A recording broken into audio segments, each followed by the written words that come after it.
Perezida w'u Rwanda Paul Kagame kuwa kane yatangaje ko azokwiyamamariza manda ya gatatu yo kuyobora igihugu cy'u Rwanda mu matora yimirije mu mwaka wa 2017. Nyuma yaho Leta Zunze Ubumwe za Amerika kuwa gatandatu yatangaje ko ibabaje n'icemezo ca Perezida Paul Kagame, isobanura ko ico cemezo kibujije abanyarwanda amahigwe yo gushimangira demokarasi. Mugenzi wacu Etienne Karekezi yavuganye na Faustin Twagiramungu, yigeze kuba minisitiri w'intebe mu Rwanda nyuma ya jenoside ya 1994. Mushinga Twagiramungu kandi yariyamamaje mu matora y'umukuru w'igihugu mu mwaka wa 2003 mu Rwanda. Bwana Twagiramungu aratangura asobanura uko yakiriye icemezo ca Perezida Paul Kagame cyo kwiyamamaza.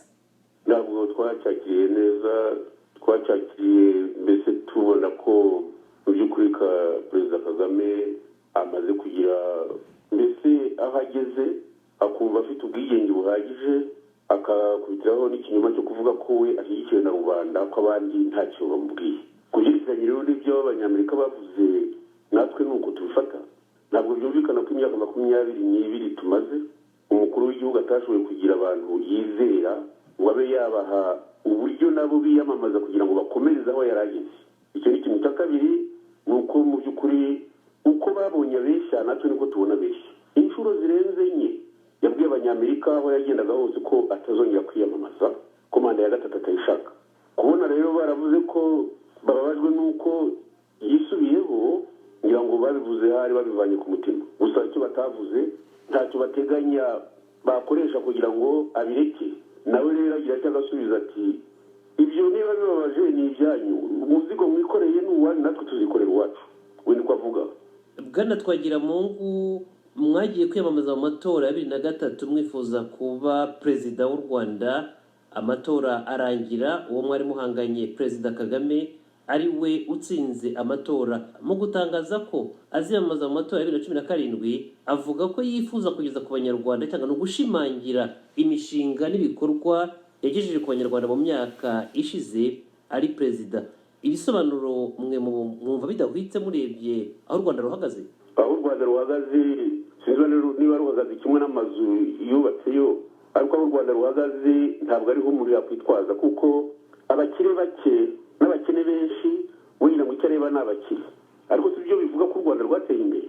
Kugira ngo u Rwanda rutere imbere hari byinshi tutakurirwa turondora. Hari ibyo ngibyo by'uko abaturage bagomba kugira umushyikirano, hari ubwerekeranye n'ubumwe bw'abanyarwanda, hari ubwerekeye kubahoza amarira.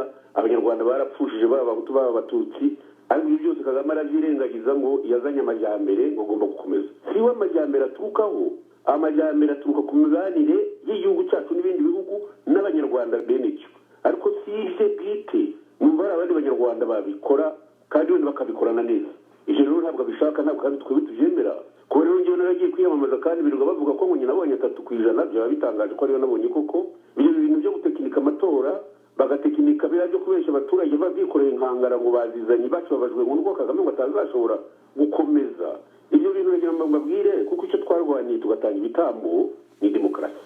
Iyi demokarasi rero iramuka itaje mu Rwanda, abanyarwanda ntabwo ari abantu bashobora kuzava ku muco kongera gushaka kubana kinyarwanda no gushaka iyo demokarasi.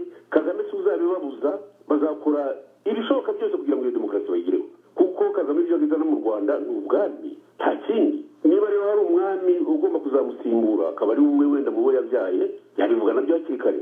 Ariko kuvuga ngo nazanye amajyambere, ubu nazanye amajyambere nzakomeza kugeza igihe nzapfira, ntabwo tuzabyemera. Mukoze politiki imyaka myinshi, musanga se demokarasi muvuga mwaharaniye demokarasi Perezida Kagame nawe avuga ko amaze gushimangira mu Rwanda ngo ashaka kuyiha indi ntera, abanyamerika bavuga ko kuba agiye kwiyamamaza bizatuma iyo demokarasi idashinga imizi, mwe mwumva iyo demokarasi iteye ite, yagerwaho ite?